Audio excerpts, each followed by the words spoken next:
Я понял, что я отличаюсь от других детей в классе, наверное, во втором, в третьем, когда я начал резко отставать по росту от своих сверстников. Вот. Но никогда не стремался этого, мне не было от этого сильно дискомфортно. И, в принципе, я дружил со всеми ребятами отлично, как и до этого.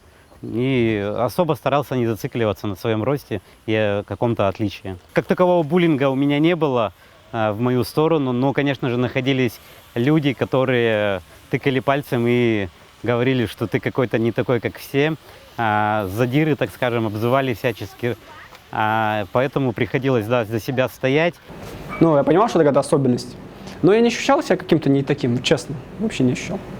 Типа, у меня всегда были друзья во дворе, у меня были лучшие друзья, у меня есть лучший друг, который там с 3 лет мы с ним, и типа я не ощущал себя каким-то вообще особенным в целом. Ну, моментами было, конечно, там может быть, дразнили иногда, но как-то вот не было прям такого, что я прям чувствовал себя изгоем или каким-то не таким, вот такого вообще никогда у меня не было в жизни, в принципе. Ну, буллинга, я сталкивался, мне кажется, вообще все дети сталкиваются с буллингом, большинство. Сталкивался, да, типа, бывало там что-нибудь дразнят, но это было не очень часто, в принципе. Родители, они как-то, не знаю, во-первых, мне кажется, боялись моего отца, возможно. Он был полицейский, милиционер, участковый, поэтому, возможно, меня не трогали из-за этого, я не знаю точно. Врать не буду. Но один раз как-то меня подразнили, и он просто вышел, и больше меня не дразнили. Вот с тех пор как-то. Как-то типа того, я не знаю, что он сказал, каким-то там взрослым ребятам, и все, типа. И, в принципе, еще меня защищали старшие, потому что тоже, у меня отец, он был таким участковым, он был участковым по делам несовершеннолетних одно время, и хулиганы меня защищали от других хулиганов, такое тоже было у меня. Я переживал, конечно. Я переживал, наверное, что... Я больше переживал больше не по поводу буллинга, потому что как-то... Больше переживал по поводу, что девочкам не буду нравиться. Вот мне это больше, мне кажется, беспокоило. Но я все равно нравился каким-то девочкам иногда. Моя история инвалидности достаточно проста. Я родился без правой кисти. Она врожденная, причины не ясны, ни врачи, никто не может объяснить. Поэтому и с этим живу всю жизнь, ничего другого не знаю. Пробовал себе делать протез, но он мне очень не понравился, я им никогда не пользовался и не пользуюсь, я его выкинул. Мама неоднократно забывалась о том, что у меня там есть какие-то сложности с чем-либо, и там просила меня сделать то, что можно сделать только 2 руками. Поэтому никогда в семье никто не обращал на это внимания. И окружение мое не выделяло меня из всей общей массы людей, друзей. Я вырос в семье военных, где юмор вообще неприемлем. У меня был панический страх публичных выступлений, тем более со сцены выступлений. Придя работать в Ленинскую организацию Всероссийское общество инвалидов, я был ее председателем. У нас в Тюменской области есть движение КВН инвалидов, и надо было создавать команду. А чтобы создать команду, нужно своим примером ребятам показать, как это сделать и что нужно в это играть. Так я пришел в КВН, и я безумно благодарен стечению этих обстоятельств. Сейчас я не боюсь выступать на сцене, сейчас я не боюсь большой массы людей. Я попытался научиться говорить, и самое, наверное, для меня важное, я перестал бояться камер. Мне стало даже нравиться выступать на камеру. Но у меня с детства диагноз ДЦП, детский церебральный паралич.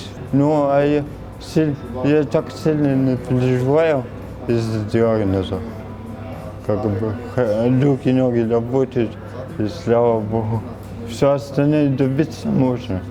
Я иногда своим знакомым говорю, что вы дома сидите, да? Занимайтесь, ходите на КВН, шутите, да, А зачем, чего дома сидеть? Конечно. Надо вести образ жизни, со всеми общаться. Приехали на КВН, я был маленько зажатый, мне было маленько тяжело. Я никого не знал, да, вот как бы тяжеловато было на сцену выйти, типа, я боялся маленько.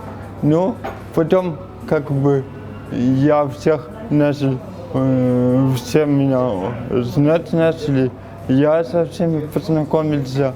После выступления начал как бы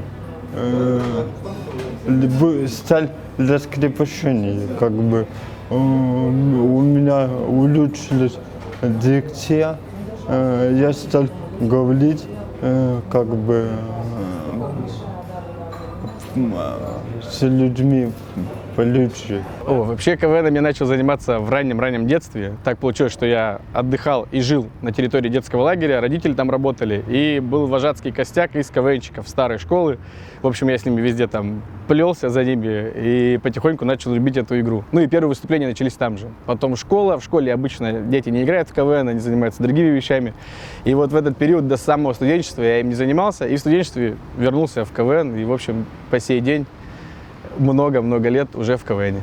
Вот закончил институт, и через несколько лет, через года два, я оказался в Бердюжье, в Бердюжском районе, работал там специалистом по работе с молодежью в молодежном центре.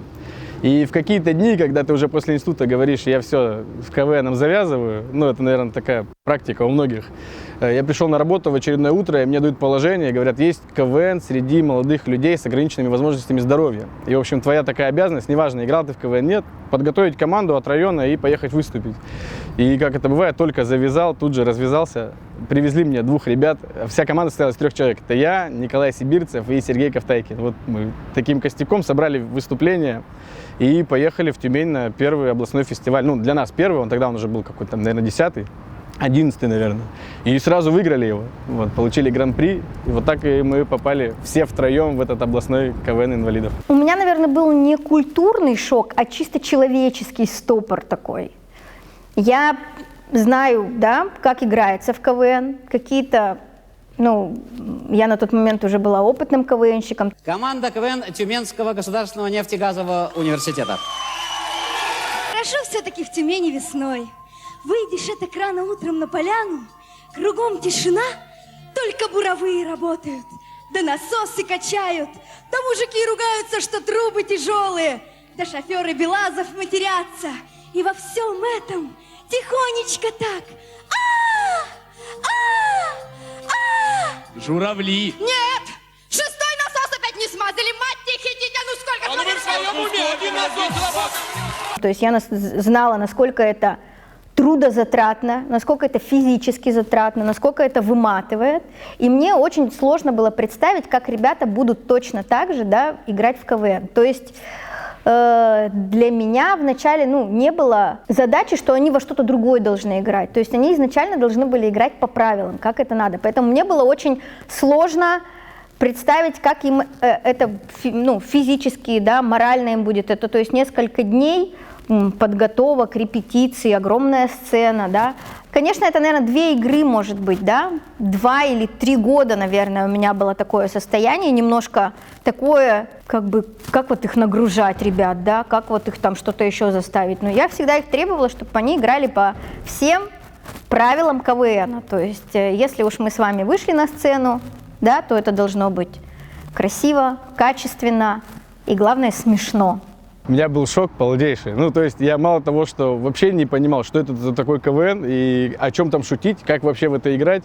Были какие-то архивы, но я понимал, что они не подходят сюда, это определенные там сложности. Во-первых, у нас Серега, он слабослышащий парень, и я абсолютно не знаю язык жестов, но теперь знаю алфавит, и спасибо Сереге, который научил, потому что сначала весь сценарий мне приходилось, ну, не весь сценарий, а вообще общение строилось. Я печатал какой-то текст или писал от руки, показывал ему на бумаге, он его понимал, мне что-то отвечал, ну, или тоже писал в ответ, я это смотрел, в общем, это очень было долго.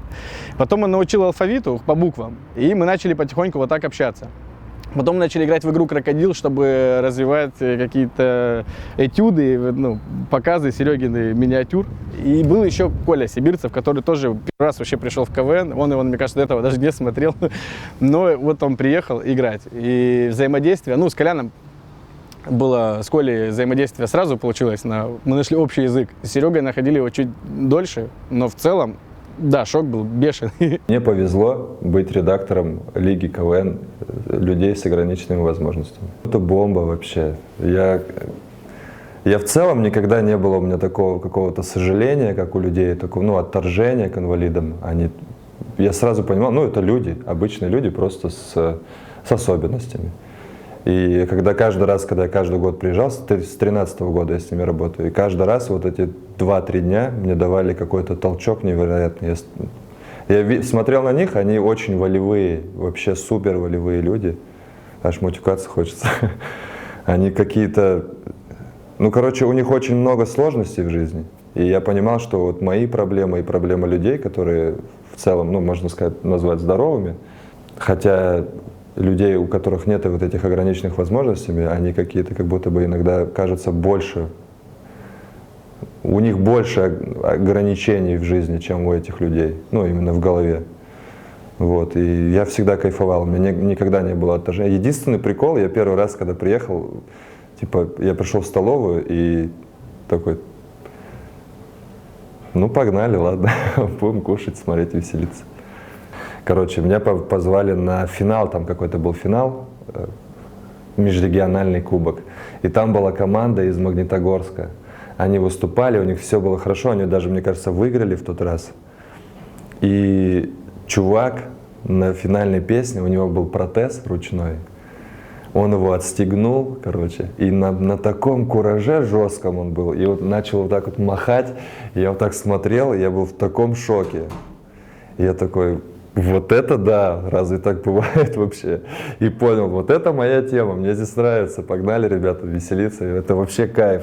Он был настолько счастлив, что такой, ладно, без него обойдусь, погнали. Зачем он мне здесь, если можно крутить и создавать атмосферу? Вот это для меня был шок, и все. И после этого я был влюблен именно в это, как сказать, даже не работу, в это дело. Я же 2 раза судил. Что-то там жюри был областного и, по-моему, там регионального. И мне оба раза понравилось. Вообще очень круто. Мне понравился формат. Команды мне понравились, честно. Очень круто было. Но я бы хотел, чтобы они играли с остальными КВНщиками. Вот единственное что. Но много ребят молодцов. У меня была гордость за каждую команду. Вообще просто прям гордость за каждого, кто был на сцене. Вот. Я бы всем 5 поставил, честно, всем. Но так неинтересно будет. Нужно соревнование какое-то. Но вот. Там, где смешно было, я всегда смеялся. Я судил просто как обычный КВН, вот я смотрю по телеку, мне смешно, смеюсь, не смешно, не смеюсь. Так старался и жить. Я отмечал себе, где смеялся. У кого больше я поставил плюсиков, что смеялся, тому и ставил больше оценку. То есть чисто вот такое было у меня. Городские на сцене Амутинка. Мы тут недавно узнали новый состав правительства России и тоже решили кардинально поменяться. Поэтому теперь я слепой, Серега астматик, Катюха глухонемая. Так, подождите, а я? Ну ты, Сань, как Мутко, ты чё угораешь? И вся страна угорает. Ну ладно, раз решили меняться, давайте сразу к делу, и пусть чернокожий начнет. И кто из нас чернокожий?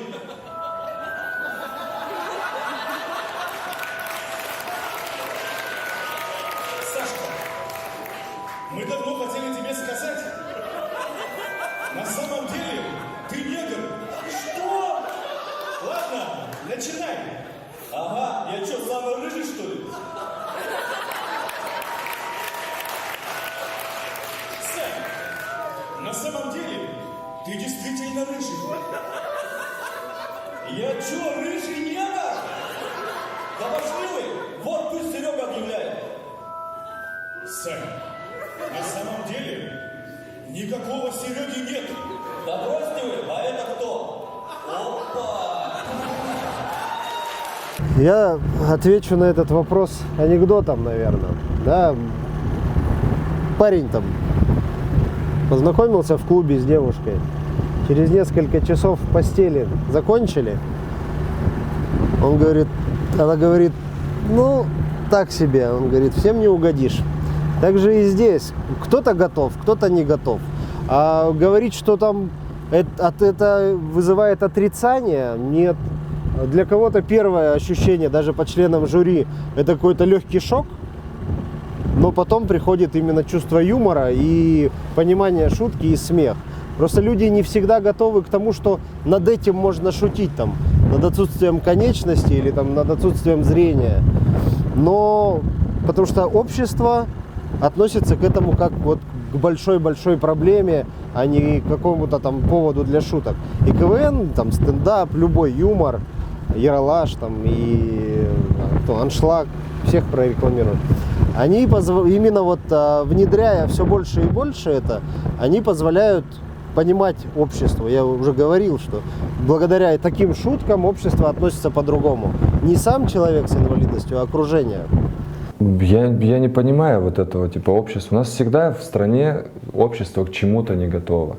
Всегда. Вот в 1861 году у нас общество не было готово к отмене крепостного права, которое пытались отменить уже на протяжении века. Вокруг век, прикиньте, 100 лет пытались отменить почти, что они такие, мы пока не готовы. Побейте нас, пожалуйста, еще кнутами чуть-чуть. Общество готово. Общество состоит из отдельных людей, которым просто нужно показать, рассказать, и все будут нормально относиться. Поэтому это все слова какие-то. Ну, типа, люди придумывают ерунду, придумывают какие-то лишние проблемы вообще. Это все ерунда. Какие-то там общества. Что за общество не готово? Общество не готово принять людей из этого же общества. Но это же нонсенс вообще. Это что за глупость? Это, я понимаю, проблемы, не проблемы, просто с детства это восприятие какое-то есть. Родители кому-то говорили, с такими не общайся, может быть, там в школе как-то тоже не интегрируют почему-то. И в школе не снимают, учителя не снимают, как это объяснить, не рефлексируют с детьми, когда какие-то, есть буллинг определенного рода в школах, там, из-за всяких разных особенностей человеческих. Вот. И не проговаривают ни родители, ни учителя, и это потом проблема как раз растет. Но эта проблема решается очень быстро. Нужно просто показать, какого-то человека взять просто за собой. Я просто подтягивал своих пацанов, они как-то, не сказать, что сторонились, для них это было шок вначале, а потом вообще они кайфовали, и ничего страшного в этом не было. Общество всегда готово ко всему, это 100%. Социальный эффект, колоссальный. Как я и говорю, то есть ребята выходят, они научились смеяться над собой, более того, научились смешить зрителя любыми шутками, любыми материалами, что важно. То есть это их работа над собой, и работа над собой не только как над людьми с особенностями, но в первую очередь над собой как комиками, артистами, которые выходят и способны реально рассмешить весь зал на 500 человек, или была как-то игра в «Нефтянике», полный зал, 1000 человек, не знаю, по-моему, 1000 вмещает «Нефтяник», и он весь смеется просто над шутками, которые некоторые даже их сами придумали, некоторые их сами показали, и это, в общем, круто. Но и социальный эффект для общества очень большой, потому что, когда команда потихоньку участвует в одних играх, в других, зритель же приходит обычно, это смотрят, их многих узнают, многих приглашают в какие-то проекты. На самом деле, да, те команды, которые двигаются дальше, расширяют, так сказать, рамки и не закрывают себя КВНом среди людей с ограниченными возможностями. Их, к сожалению, не так мало, но они поняли, что такое КВН, им это очень понравилось, они вжились, вкусили прелесть этой игры и двигаются дальше. И мне кажется, что на секундочку, играя, выступая на сцене, они забывают о том, что у них есть какие-то ограничения по здоровью, и играют наравне со всеми обычными командами. Поэтому, наверное, они идут дальше и добиваются отличных успехов. Взять такой же пример, это команда КВН «Мутинка». Ребята с различными патологиями абсолютно, от слабовидящих до неслышащих абсолютно людей.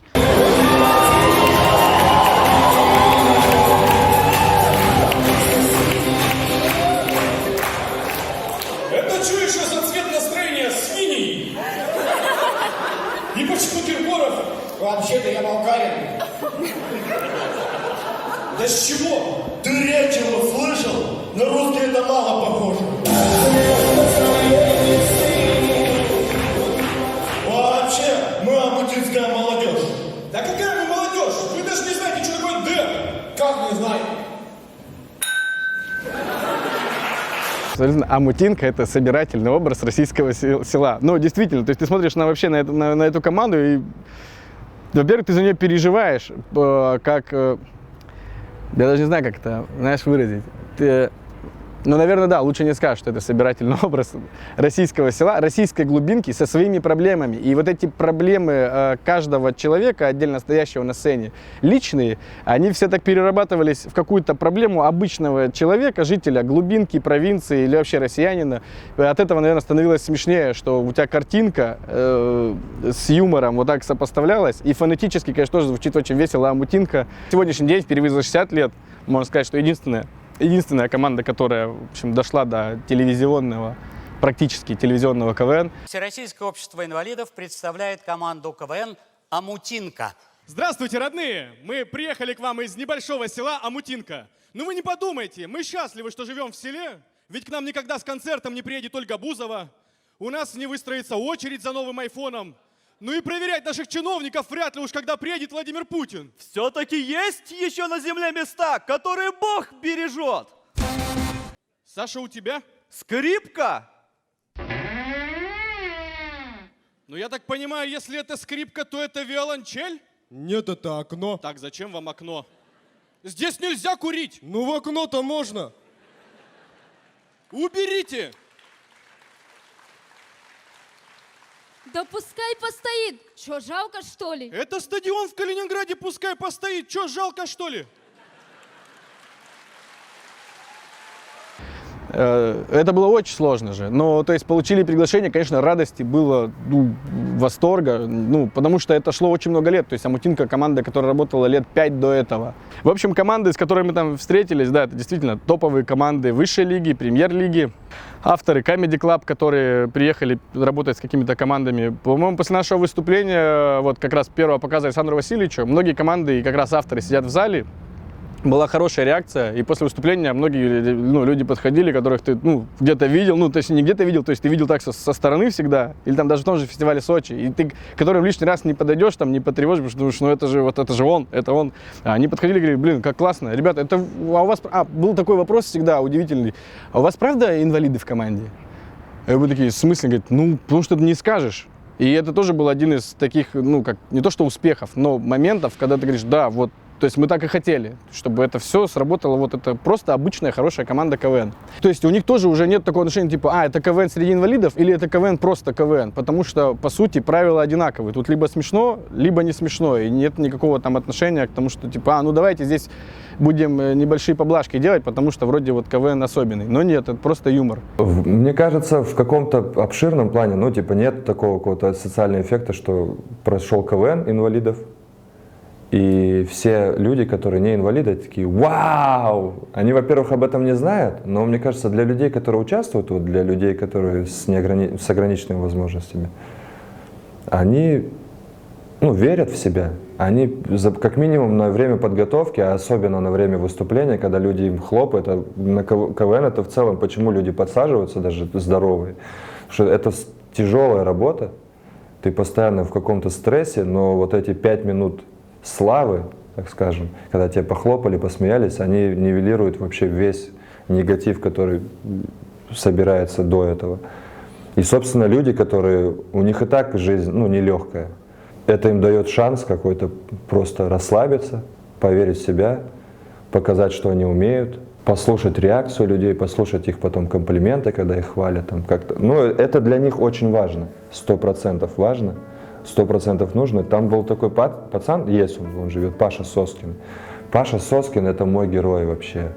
Я приехал первый раз, потом в 2014 году уже редактировать, а он второй год вроде приезжал. Первый год он просто, мне Ира рассказывает, что он за пару лет до этого он вообще лежал, он вообще почти ничего не делал, потом как-то он начал заниматься легкой атлетикой, какие-то соревнования выигрывать. И вот второй год он приехал, я смотрел, и, на игре он так четко отыграл, ему дали, у меня аж мурашки, ему дали лучшую мужскую роль, и он плакал, Я тоже плакал, сидел и смотрел на него, это было капец трогательно. Диплом «Лучший актер» награждается Соскин Павел. Бах! Павел Соскин! Мне кажется, Паша уже заслуженный артист нашего фестиваля. Он такой светлый человек, я мало таких светлых людей в жизни видел. Несмотря на какие-то там непонятки по здоровью, Там не всегда он четко говорит, но всегда он всегда улыбается. Вот он американец. Вот говорят, в Америке все улыбаются. Вот Паша чистый американец. Когда тебе дали лучшую мужскую роль, что ты чувствовал в этот момент? Ну, гордость за себя, что я преодолел вот этот страх, чтобы выйти на сцену, пошутить на какую-либо тему. Но как бы все равно некоторые шутки я воспринимаю не сильно так всерьез, но как бы над собой-то шутить, то я могу, да, я все понимаю. Шутка есть шутка, да. Посмеялся над собой, если что-нибудь, так, какая-нибудь шутка такая заостренная в себе. Как бы я же понимаю, что это нужно для КВН. Если я не пошучу так, как надо, не пошучу, то, наверное, с этого эта шутка не зайдет в зал. И после этой шутки, если какая-нибудь она заостренная, потом думаю, она нормально же получилась, хорошая шутка получилась. Не стоит зацикливаться, если она какая-то не такая. Мы писали им приколы, он выходил, и там ребята ему говорили: Паша, ты где был? Он говорит: я место на финале занимал. И говорит, ну, это весь расчет расскажу, там просто было пару бенгеров. И говорит: и что, как? Все нормально, мы последние. И вот такой: о, в жюри, там вообще-то в жюри сидит Руслан Шишкин, а Руслан Шишкин из команды «Вятка». Например, Руслан Шишкин из команды КВН «Вятка».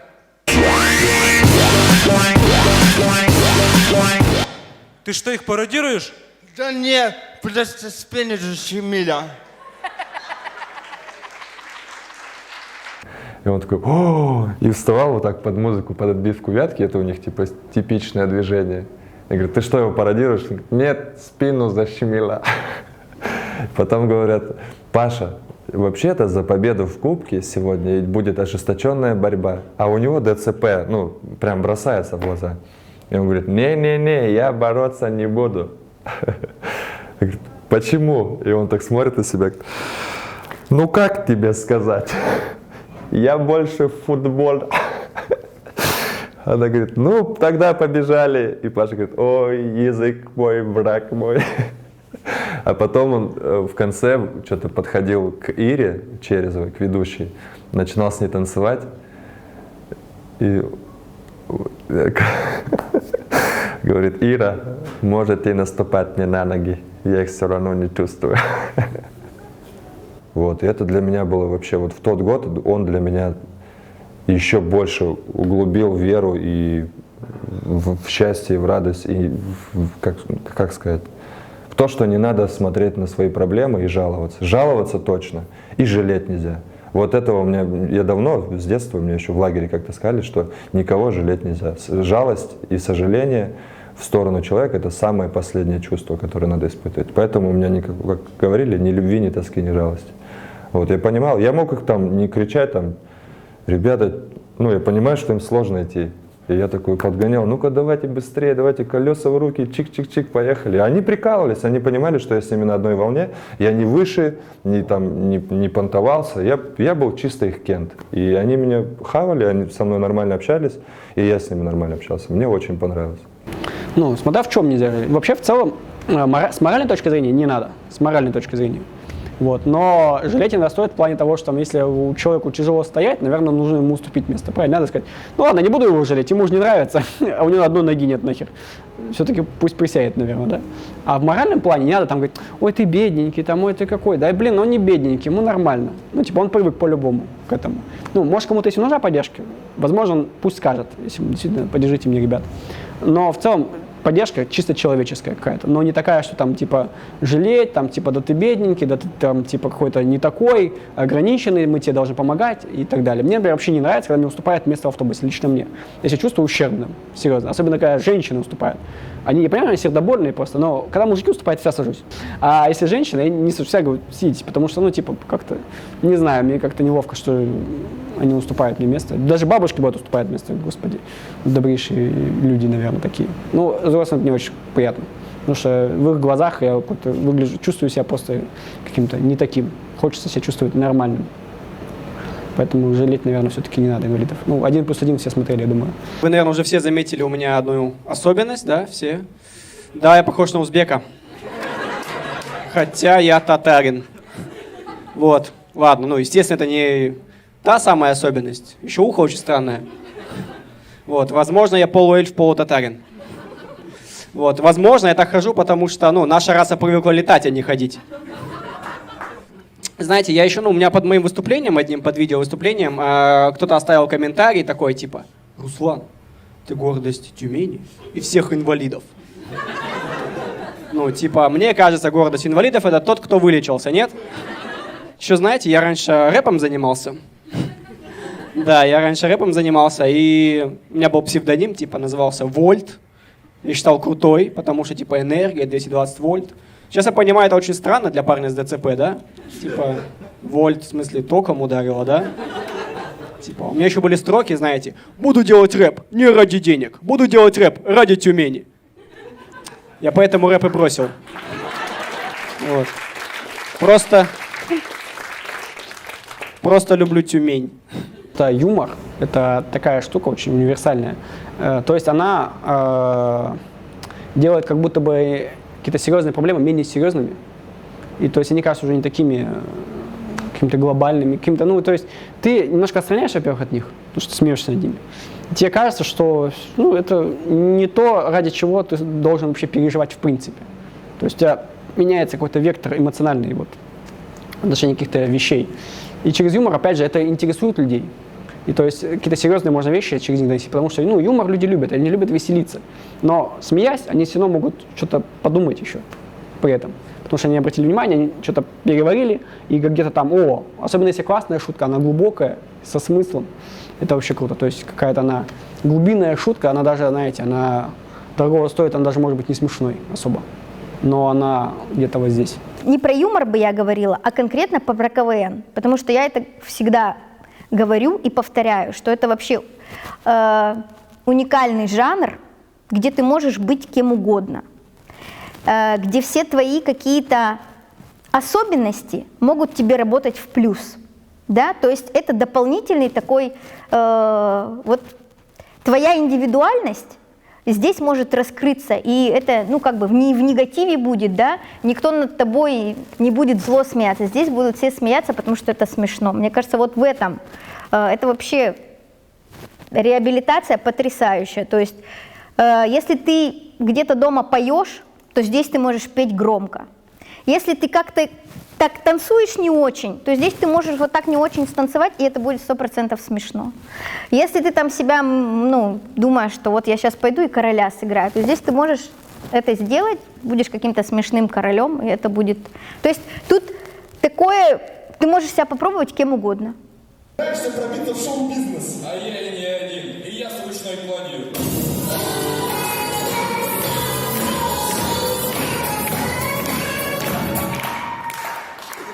Знакомьтесь, Иван.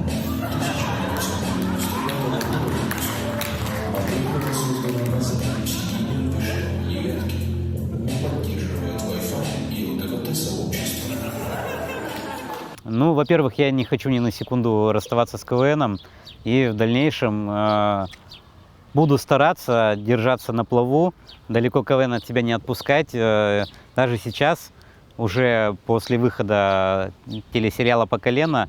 Большие города, пустые поезда, берега не знаю. В этом городе все малые работают на меня.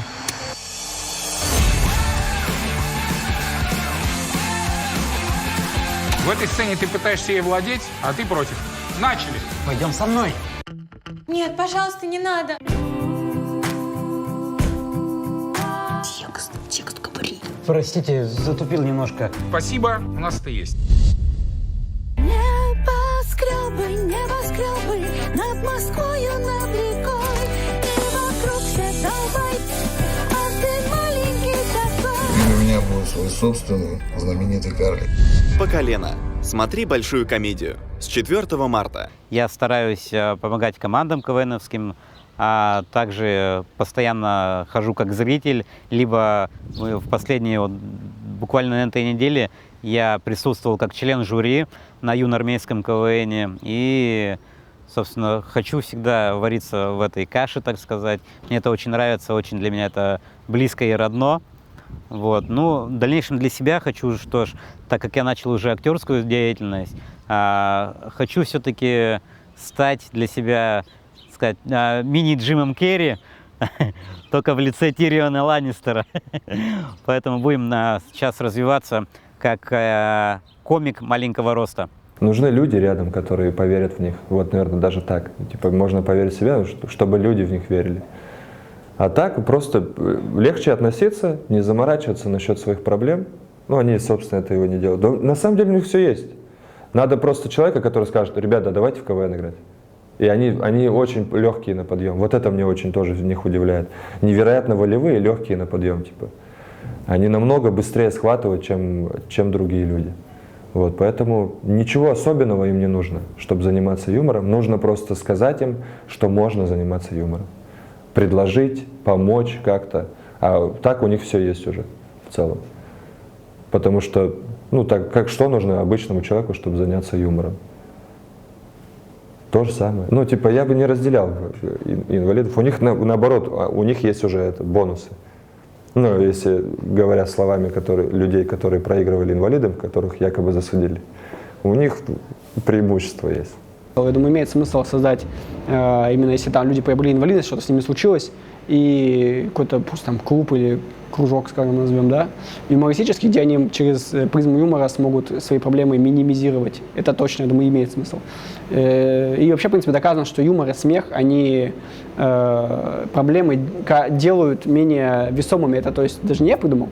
Это и психотерапевт Виктор Франкл об этом говорил. Вот, и даже в книге по стендапу написано, что стендап — это как психотерапия, только она бесплатная. То есть это имеет смысл 100% такие вещи делать. Поэтому приходите, учитесь у меня стендапу. Пишите мне в личку. Да вообще надо выходить в люди. Как бы заниматься чем-то, заниматься вообще надо. Не надо сидеть дома на одном месте. Дома посидеть всегда можно, как говорится, на пенсии посидишь. Да, все хорошо будет, все. Да.